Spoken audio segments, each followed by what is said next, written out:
Hi sir, வணக்கம். எப்படி இருக்கீங்க? And welcome to Malaysia. Hi ரொம்ப நல்லா இருக்கேன். Malaysia as usual fantastic. Malaysia வந்து உங்களுக்கு ஃபர்ஸ்ட் டைம் கிடையாது. நீங்களே சொல்லியிருக்கீங்க நிறைய வாட்டி வந்திருக்கீங்க அப்படின்ட்டு. ஸோ மலேசியாவில் உங்களுக்கு பிடிச்ச விஷயம் என்ன? அண்ட் மலேசியாவுக்கு வந்தீங்கன்னா உங்களுக்கு என்ன பாட்டு வந்து உங்கள் மைண்டில் வரும்?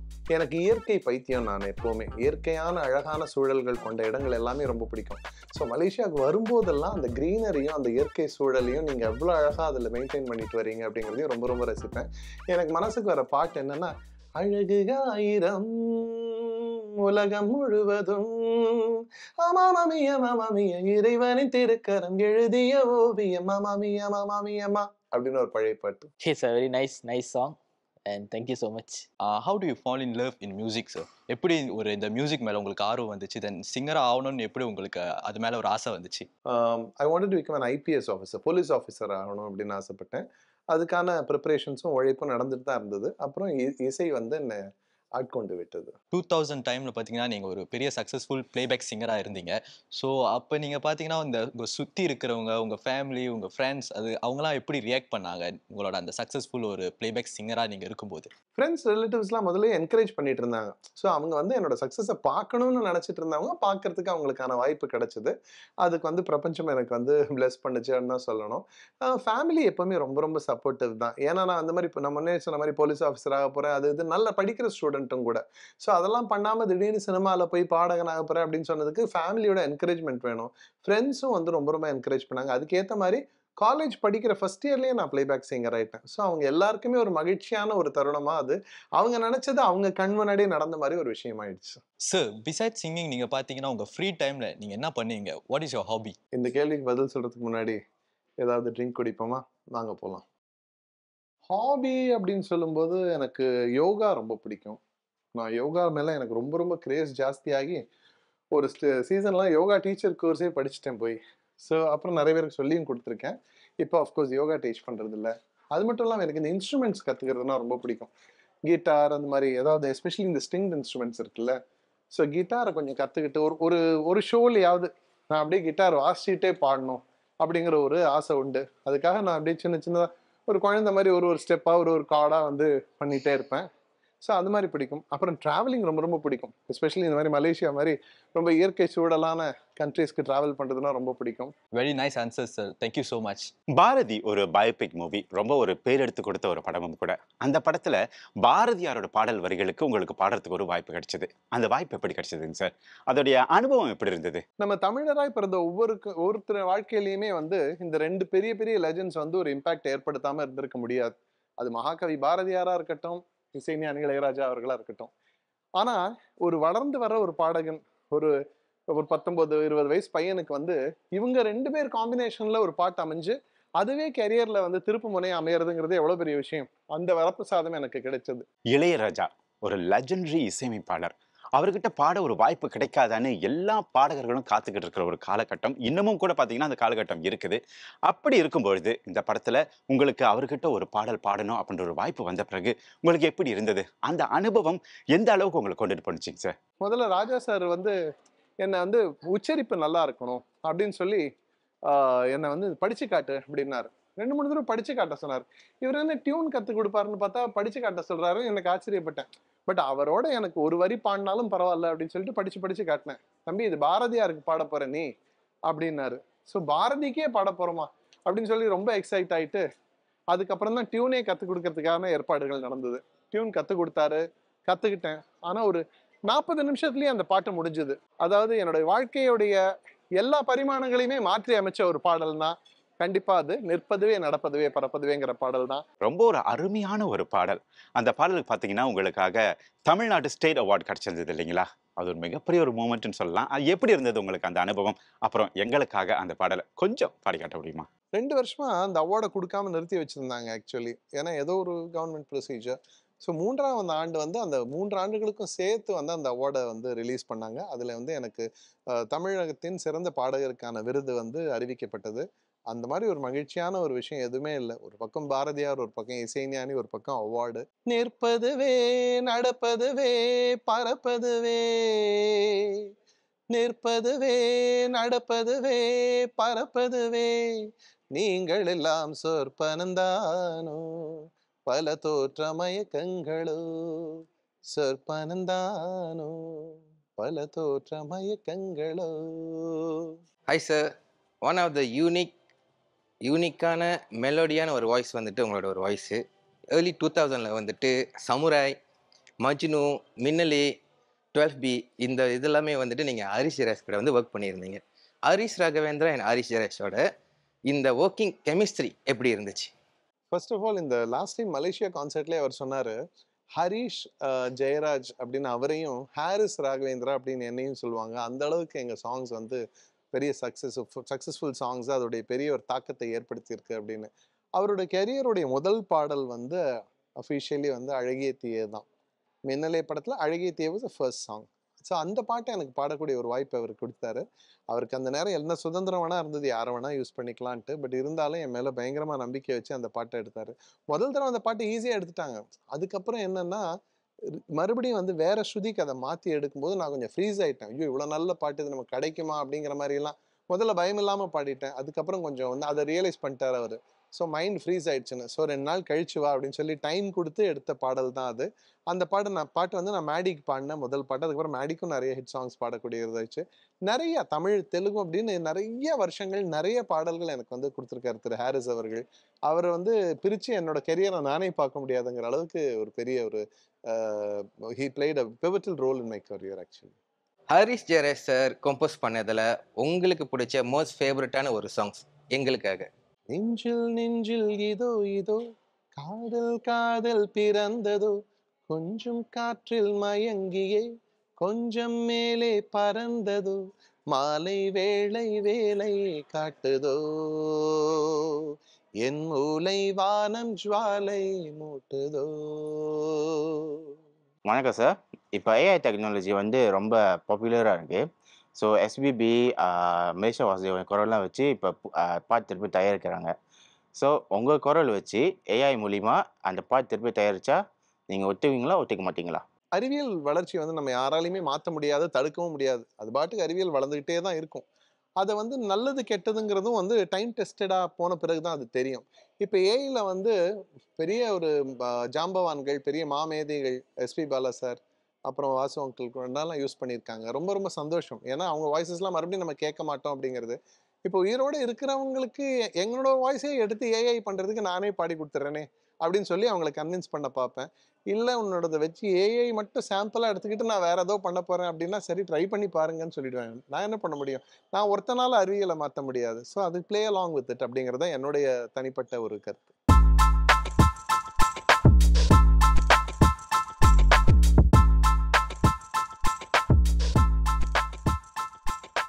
ஹாய் மலேசியா, நான் உங்க பிளேபேக் சிங்கர் ஹரிஷ் ராகவேந்திரா. நீங்கள் கேட்டுக்கொண்டிருப்பது ராகா. ஹலோ சார், எப்படி இருக்கீங்க? ஹலோ, வணக்கம். ரொம்ப நல்லா இருக்கேன். நீங்க எப்படி இருக்கீங்க? ரொம்ப நல்லா இருக்கேன் sir. And welcome to Malaysia and Raaga ஸ்டுடியோக்கு உங்களை அன்பா வந்து நாங்க வரவேற்கிறோம். உங்ககிட்ட கேட்க வந்து கேள்விகள் இருக்கு.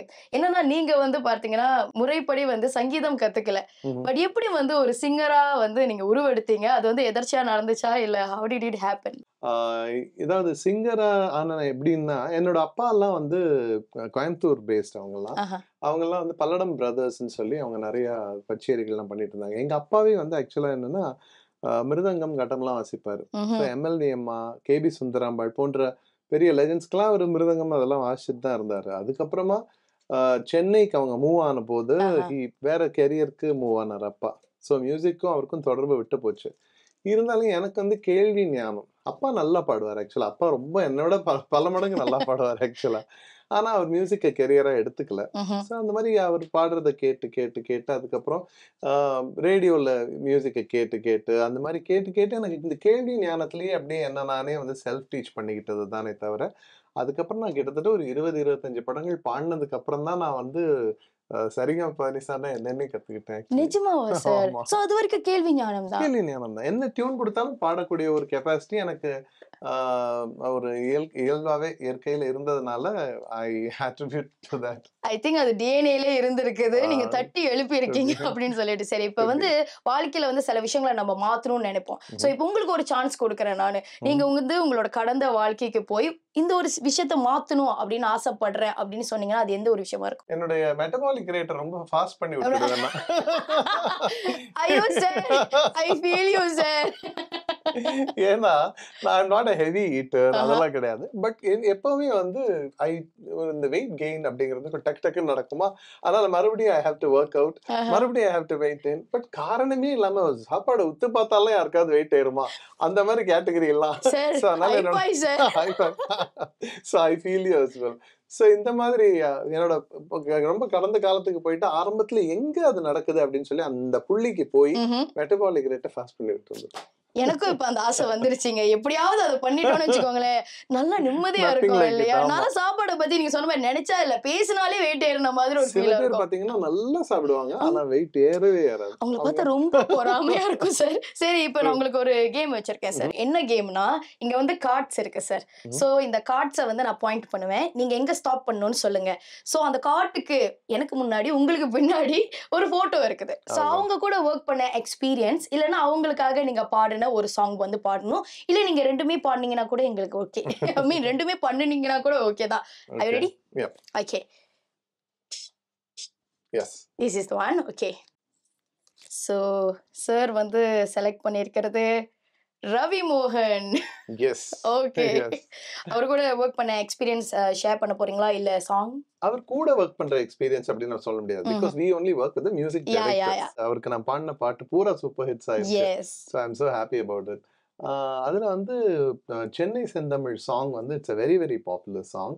அது வந்து ஆக்சுவலா தெலுங்குலயும் இருக்கு. ஸோ அந்த பாட்டு வந்து தமிழ்ல நான் பாடினேன். அது அப்புறம் அன்பே என் அன்பே வந்து என்னால மறக்க முடியாது. முக்கியமா அதை ஐ ஷுட் டாக் அபவுட் அன்பே என் அன்பே. ஏன்னா இந்த குத்து பாட்டுங்களுக்கு தான் வந்து தியேட்டர்ல வந்து ஆடுறதெல்லாம் யூஸ்வலா பண்ணுவாங்க. ஸோ மெலடியஸ் சாங், ஸ்லோ சாங்ஸ்க்கு ஆடுறதுங்கிறது வந்து ரொம்ப ரொம்ப அபூர்வமா நிகழக்கூடிய ஒரு விஷயம்.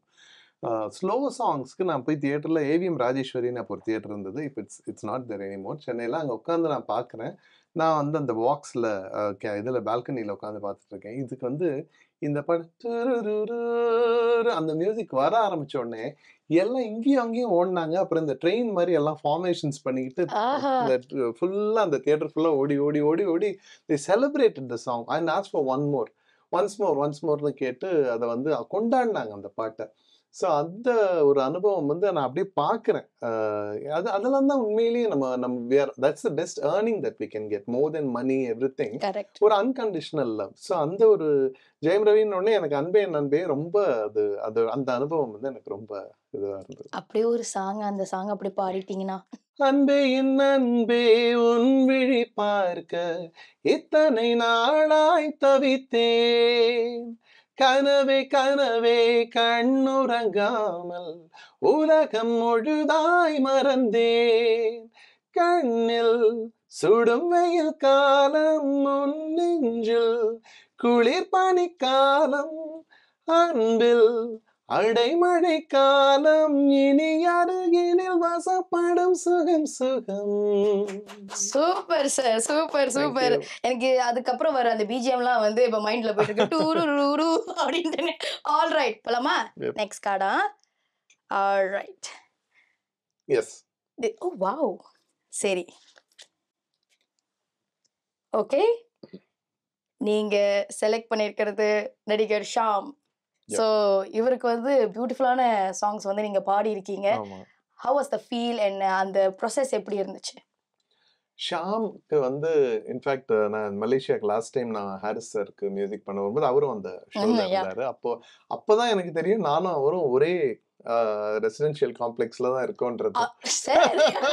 அங்க வந்து தான் உங்களுக்கு இந்த இன்ஃபர்மேஷன் தெரிஞ்சிருக்கு. because that's a huge one. அது கடல் மாதிரி. சோ அங்க தான் அப்பதான் மீட் பண்ணிட்டு இருந்தார். then we decided to plan to meet outside. So அதெல்லாம் விட எங்க அம்மாவுக்கு நான் எத்தனையோ பாட்டு பாடிந்தாலும் தமிழ், தெலுங்கு, கன்னடான்ட்டு எங்க அம்மாவுக்கு நான் பாடினதுலயே லைஃப்லயே ரொம்ப பிடிச்ச பாட்டு யாமினி யாமினி சாங் தான்.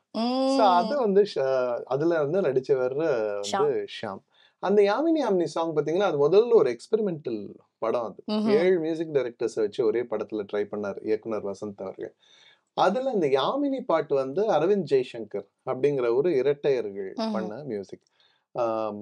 பா விஜய் அவர்கள் அந்த பாட்டு எழுதியிருந்தாரு. ஸோ அந்த பாட்டுல வந்து எனக்கு ரொம்ப அந்த லிரிக்ஸ் எல்லாம் வந்து நிலவுக்கு பின்புறம் அவள் புகைப்படம் இருக்குமோ அந்த மாதிரிலாம் லிரிக்ஸ் ரொம்ப இன்ட்ரெஸ்டிங்கா இருக்கும் அதுல.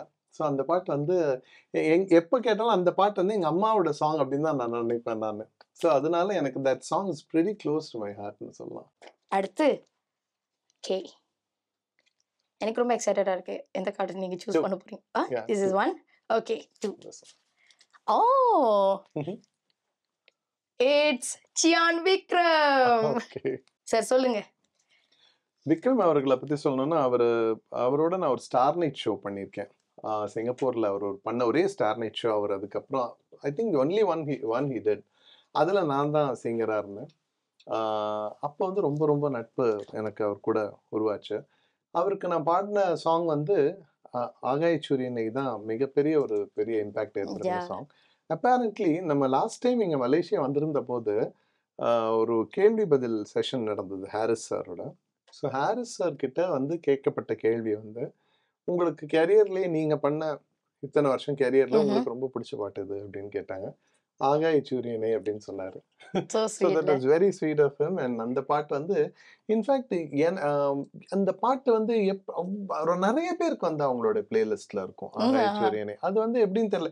இன்ஃபேக்ட் என்னோட டாப் லிஸ்ட்ல பாத்தீங்கன்னா அது வந்து it may not be number 1, but அந்த கம்போசருக்கே அது ஒரு நம்பர் 1 இருக்கு. அண்ட் நிறைய பேர் அந்த பிளேலிஸ்ட்ல வந்து அந்த பாட்டு வந்து கன்சிடர் பண்ணுவாங்க. ஸோ தட்ஸ் வெரி, அதான் சொல்றேன், இதெல்லாம் வந்து ஒரு நிகழக்கூடிய ஒரு விஷயம் தான். நம்ம என்னதான் ஒரு பாட்டை பாடிட்டு நான் பாடியிருக்கேன் வடிவேலு மாதிரி நானும் ரவுடிதான் சொல்லிட்டுலாம் போனாலும் மக்கள் மனசுல அது சென்று அது சேரும், அது வந்து ஆர்கானிக்கா நடக்கும் இந்த விஷயம். ஸோ இது எல்லாமே ஹிட்டுங்கிறது ஆர்கானிக்காக உருவாக்கக்கூடிய, திணிக்கவே முடியாது. ஆமா, it's magic. It's a chemistry that happens in the மக்களுடைய மனங்களில் ஏற்படுற ஒரு வேதியியல் விஷயம் தான் அது. அப்படி ஒரு இதுல வந்து இந்த பாட்டு ரொம்ப ஒரு பெரிய பாப்புலரான.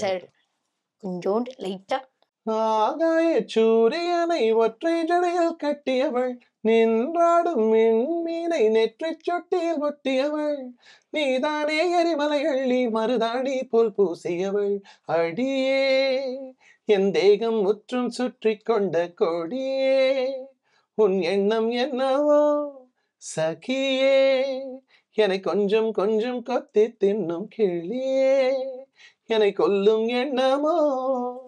Thank you sir, thank you. அது நேரடியா கேக்குறதுக்கு வேற லெவல்ல இருக்குது. அடுத்த கார்டுக்கு போலாமா? சோ இதுல இருந்து நீங்க 1 கார்டு தான் சூஸ் பண்ண போறீங்க. It's going to be our final card. Okay, this is Yuvan Shankar Raja. சொல்லுங்க சார். கண்டிப்பா நீங்க பாடி தான் ஆகணும், பட் அதுக்கு முன்ன அவரை பத்தி கொஞ்சம் சொல்லுங்க. யுவன் வந்து அவரோட சாங்ஸ் எவ்வளவோ நிறைய சாங்ஸ் எனக்கு பாடக்கூடிய ஒரு வாய்ப்பு கிடைச்சது. இன்ஃபேக்ட் ஒரு பாட்டு வந்து அது வேற, இன்ஃபேக்ட் இது வேற ஒரு ஆங்கிள் இருந்து சொல்றேன். எனக்கு பயங்கர லாரஞ்சிட்டிஸ் இருந்துச்சு, பாடவே முடியாத மாதிரி இருந்தது. டைரக்டர் எஸ் ஸ்டான்லி அவர்கள் வந்து என்ன சொன்னாருன்னா, இதை இவன்ட்ட சொல்லாதீங்க, நீங்க எனக்கு என்னமோ நீங்க பாடிட முடியும்னு ஒரு நம்பிக்கை இருக்கு அப்படின்னாரு. சார் பேசவே முடியல, எப்படி பாடுறது, நீங்க இவன்ட்ட சொல்லாதீங்க, நீங்க போய் பாட்டுக்கு பாடுங்களேன் போயிட்டு அப்படின்னு. தென் ஃபைனலி அந்த miracle in front of the mic வந்து எப்படி என்ன ஆச்சுன்னே தெரியல, அன்னைக்கு திடீர்னு வந்து அப்படியே பாடிட்டேன் நான். பாடி அந்த பாட்டு வந்து ஹே நெஞ்சே என் நெஞ்சே என்னை கேளாமல் அலை பாய்கின்றாய், ஏப்ரல் மாதத்தில் படத்துல. ஸோ அது வந்து ஒன் ஆஃப் த எக்ஸ்பீரியன்சஸ் தான். அண்ட் யுவன் வந்து என்னோட வாய்ஸ்க்கு நல்ல அவர்கிட்ட நான் ஃபர்ஸ்ட் பாடின பாட்டு வந்து என் நெஞ்சில் மிங்கிலானாலேங்கிற பாட்டு வந்து அஜித் சாருக்கு நான் பாடின ஃபர்ஸ்ட் சாங் அதுதான். அந்த படம் வந்து தீனா, ஏஆர் முருகதாஸ் அவர்களுடைய டெபியூ மூவி. அதுக்கப்புறம் வந்து அந்த செல்வராகவன், தனுஷ் அண்ட் யுவனோட காம்பினேஷன்ல எனக்கு அமைஞ்ச சாங்ஸ் எல்லாமே என்னோட கரியர் மைல் ஸ்டோன்ஸ்ன்னு சொல்லலாம். B it 7G, rainbow colony, or Kadhal Kondein, இதெல்லாம் வந்து ரொம்ப ரொம்ப வந்து என்னால மறக்க முடியாத சாங்ஸ். ரொம்ப எவர்கிரீன்ல. ஆமா, என்னோட கெரியர்ல ஒரு மேஜர் ஒரு சக்சஸ் வந்து ஒரு காரணம் வந்து இவனும் கூட. பியூட்டிஃபுல் சார், ரொம்ப நன்றி. கேம் முடிஞ்சிருச்சு. பட் அந்த தாக்கம் இருக்குல்ல, நீங்க சொன்ன விஷயங்கள் அதெல்லாம் நான் ஒன்றும் ப்ரொசஸ் பண்ணிக்கிட்டு இருக்கேன். லைக் எப்படி நீங்க வந்து அந்த ஒரு த்ரோட்டை வச்சுட்டு நீங்க பாடுனீங்க, because that's a beautiful song sir. I think you're a miracle. ஏன்னா நீங்க வந்து கேள்வி ஞானத்தை வச்சு ஒரு 25 படங்களுக்கு வந்து பாடி இருக்கீங்க. அதுக்கப்புறம் வந்து பார்த்தீங்கன்னா லைக் எத்தனையோ தடைகள் வந்து the songs are just beautiful. அதுல வந்து ஒரு லேக்கிங்கும் நம்ம கண்டுபிடிக்க முடியாது. Stay blessed sir. ரொம்ப ரொம்ப நன்றி. வெல்கம் விக்கி. ரொம்ப ரொம்ப மகிழ்ச்சியா இருந்தது. இதை வச்சு இந்த கேமை வச்சு நிறைய விஷயங்கள் வந்து என்னாலையும் வந்து ரெக்கலெக்ட் பண்ணி ஷேர் பண்ணிக்க முடிஞ்சதுல ரொம்ப ரொம்ப மகிழ்ச்சி. இந்த நேரத்துல வந்து நம்ம ஸ்டுடியோக்கு வந்து ஒருத்தர் இன்வைட் பண்ணணும்னு நினைக்கிறேன். இந்த தடவை நான் மலேசியாவுக்கு வரதை பாசிபிள் ஆக்குனவர் என்னுடைய கான்சர்ட் ஆர்கனைசர் திரு நவீன் ராவ் அவர்களை கூப்பிடலாம்னு நினைக்கிறேன். கண்டிப்பா கண்டிப்பா sir. Okay Naveen, first of all ரொம்ப ரொம்ப நன்றி. இந்த ஒரு பியூட்டிஃபுல்லான வாய்ஸை வந்து மலேசியாவுக்கு கொண்டு வந்ததற்கு. இப்போ ஹரிஷ் ராகவேந்திரா சாரோட பாடலுக்கு வந்து எல்லாருமே வந்து ஒரு மாதிரி மிகப்பெரிய ஃபேன் தான். ஏன்னா 2K கிட்ஸாக இருந்தா என்ன, 90s கிட்டா என்ன இருந்தா என்ன, 80s கிட்டா இருந்தா என்ன, எல்லாருமே அவரோட பாடல்களை விரும்பி கேட்பாங்க. ஸோ அவரை வந்து இங்கே மலேசியாவுக்கு கூட்டிகிட்டு வரணும், கான்சர்ட் பண்ணணும் அப்படின்ற ஐடியா எப்படி வந்துச்சு? முதல்ல நான் வந்து ஹரிஷ் அண்ணாவோட மிகப்பெரிய ஒரு ஃபேன். ஸோ அதுதான் என்னோட முதல்ல ஒரு என்னோட துண்டுகோலாக இருந்தது இந்த ஷோ செய்யணும்னு சொல்லிட்டு. அதுக்கப்புறம் இணையதளத்தை பார்த்தீங்கன்னா ஹரிஷ் ராகவேந்திரா சொல்லிட்டு ஒரு ஃபேன் கிளப் போயிட்டு இருந்துச்சு. ஸோ அப்பதான் நான் யோசிச்சேன், ஏன் நம்மளே இந்த கான்சர்ட்டை எடுத்து நடத்தக்கூடாது. ரொம்ப நாள் எல்லாரும் எதிர்பார்த்து கொண்டிருந்த ஒரு தருணம் அது. ஸோ அப்படி ஆரம்பிச்சது தான் அந்த தருணம் வந்து 1.0 ஹரிஷ் ராகவேந்திரா JBல 1 ஆரம்பிச்சு 2ம் அது நல்லபடியாக நம்ம ப்ரிப்பரேஷன் ஓடிக்கிட்டு இருக்கு. இட்ஸ் பேக் டு பேக் நம்ம அந்த கான்சர்ட் பண்ண போறோம். ஸோ கண்டிப்பா வந்து கான்சர்ட் வந்து ஒரு மிகப்பெரிய பிளாக் பஸ்டர் ஹிட்டா தான் ஆக போகுது. And we can't wait to see our sir to perform his beautiful songs. Thank you so much வந்ததற்கு. Thank you. நன்றி. Pleasure. Thanks sir.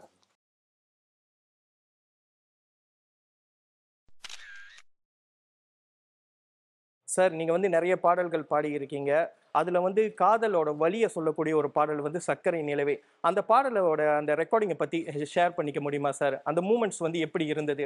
அப்புறம் அந்த பாடல்களில் ஒரு சில வரிகள் எங்களுக்காக பாட முடியுமா சார்? இந்த சர்க்கரை நிலவேங்கிற பாட்டு வந்து பலருடைய வாழ்க்கையில வந்து அந்த பாட்டு இம்பாக்ட் ஏற்படுத்தும் தான் எங்கள் இண்டஸ்ட்ரியிலேயே நிறைய பேர் சொல்லியிருக்காங்க. ஃபெலோ சிங்கர்ஸே சொல்லியிருக்காங்க. அந்த அளவுக்கு ஒரு அழகான லிரிக்ஸு, வைரமுத்து சாரோட லிரிக் எல்லாமே ரொம்ப ரொம்ப அழகாக அமைஞ்ச பாட்டு. அந்த பாட்டை ரெக்கார்ட் பண்ணது யாருன்னு கேட்டிங்கன்னா ஆச்சரியப்படுவீங்க. இயக்குனர் மிஷ்கின் அவர்கள் தான் இந்த பாட்டை ரெக்கார்ட் பண்ணார். ஏன்னா அப்போ அவர் வந்து அசிஸ்டன்ட் டைரக்டராக ஒர்க் பண்ணிட்டு இருந்தார். அந்த பாட்டை கற்றுக் கொடுத்து அந்த பாட்டை ரெக்கார்ட் பண்ணது பூரா மிஷ்கின் சார் தான். ஸோ இந்த பாட்டு வந்து நான் ஜெட்லாகில் பாடின பாட்டு. கனடாவில் ப்ரோக்ராமை முடிச்சுட்டு எனக்காக 2 வாரம் வெயிட் பண்ணாங்க. அதுக்கு மேலே வெயிட் பண்ண முடியாது, வந்தே ஆகணும் அப்படின்னாங்க. ஸோ லிமிட்டட் டைம் தான் ரெஸ்ட்டுக்கு கிடச்சிது. அதில் வந்து நான் அப்படியே கொஞ்சம் ஜெட்லாகோடையே பாடியிருப்பேன். கேட்குறவங்களுக்கு அது தெரியாது, ஆனால் எனக்கு தெரியும். அந்த பாட்டு வந்து நான் பாடும்போது நான் நினச்சி பார்க்கல, இவ்வளோ பெரிய ஒரு வருஷங்களெல்லாம் தாண்டி தசாப்தங்களை தாண்டி அந்த பாட்டு நிற்கும் அப்படின்ட்டு. ஸோ அதுக்காக அதில் அழகாக நடித்த விஜய் அண்ணாவுக்கும் அழகாக மியூசிக் போட்ட மணி சர்மா சாருக்கும் அற்புதமான வரிகளை வழங்கிய வைரமுத்து சாருக்கும் என்னுடைய நன்றிகளை என்றைக்குமே நான் காணிக்கையாக கேட்கிறேன். நவம்பர் மாத மழையில் நான் நனைவேன் என்றேன், எனக்கும் கூட நனைதல் மிக பிடிக்கும் என்றாய், மொட்டை மாடி நிலவில் நான் குளிப்பேன் என்றேன், எனக்கும் அந்த குளியல் மிக பிடிக்கும் என்றாய், சுகமான குரல் யார் என்றால் சுசீலாவின் குரல் என்றேன், எனக்கும் அந்த குரலில் ஏதோ மயக்கம் என நீ சொன்னாய், கண்கள் மூடிய புத்தர் சிலை என் கனவில் வருவது பிடிக்கும் என்றேன், தயக்கம் என்பதே சிறிதுமின்றி அது எனக்கும் தான் பிடிக்கும் என்றாய், அடி உனக்கும் எல்லாம் பிடிக்க என்னை ஏன் பிடிக்காது என்றாய். ஹாய் சார், நீங்கள் ரொம்ப வருஷமாக பாடுறீங்க. உங்கள் சிங்கிங் கரியரில் யார் உங்கள் மென்டார் அண்ட் இன்ஸ்பிரேஷன்? அது கொஞ்சம் எங்க கூட ஷேர் பண்ணுங்கள். தேங்க்யூ. திரு SPB அவர்கள் தான் என்னுடைய ரோல் மாடல், என்னோட மென்டார் எல்லாம். அவர் தான் என்னுடைய துரோணர். நான் வந்து அவரை பார்த்து கற்றுக்கிட்டு ஏகப்பட்ட ஏகலைவன்கள்ல நானும் ஒருத்தன் அப்படின்னு சொல்லுவேன். அவ்வளோதான் சார். நீங்கள் நிறைய ஃபோக் சாங் கேட்டிருப்பீங்க, ஆனால் இந்த ஒரு சாங் என் வாய்ஸ்க்கு வந்து நல்லா இருக்குமே, நீங்கள் அடிக்கடி ஹம் பண்ணுற ஒரு சாங்னா என்ன சாங் சார்? நான் அந்த பாட்டை பாடியிருக்கணும் அப்படின்னு ஆசைப்படுறது வந்து அப்போ நான் இண்டஸ்ட்ரிக்கே வரல. மானூத்து மந்தையில மாங்கொட்டி பெத்தம்மையில பொட்ட புள்ள பிறந்ததுன்னு போலிகாட்டில் கூங்குயில்ல அந்த பாட்டு பாடணும்னு ரொம்ப ஆசை. சார் நீங்கள் பாட பாட கேட்டுக்கிட்டே இருக்கலாம் சார். செம்மையாக பண்ணீங்க. Thank you so much. அது மட்டும் இல்லாமல் நிறைய பேரோட கொஷின்ஸ்க்கு வந்து ரொம்பவே அழகாக ஆன்சர் பண்ணியிருந்தீங்க. Thank you so much sir. see you soon. பாய். உங்கள் கேள்விகள்லாம் ரொம்ப சுவாரஸ்யமாக இருந்தது. நிறைய விஷயங்கள் வந்து எனக்கு நினைவு கூற வச்சது. அதுக்கு என்னுடைய நன்றியை தெரிவிச்சுக்கிறேன். ஆஸ்ட்ரோ நிறுவனத்துக்கு என்னுடைய நன்றியை தெரிவிச்சுக்கிறேன். And on 23rd of August பினாங்கில் த லைட் ஹோட்டலில் இவரோட திரும்பி அவரோட 3.0 லைஃப் இன் கான்சர்ட் நடக்க போகுது. ஸோ இதோட பியூட்டி ஆஃப் த கான்சர்ட் என்ன பார்த்துக்கிட்டிங்கன்னா, இது வரைக்கும் எந்த கான்சர்ட்மே நம்ம ஹரிஷ் சார் வந்து எஸ்பி பாலா சாருக்கு ட்ரிபியூட் கொடுத்ததில்ல. இது is going to be a beautiful unblock covers and it is specially designed by our organizers and அவங்க பாட போகிற எல்லா பாடல்களுமே மக்கள் தேர்ந்தெடுத்து கொடுத்த பாடல். அதனால் இந்த concert is going to be something that very optimistic and going to be very emotion and of course definitely everyone going to be enjoy this show. It's going to be really interesting. See you all.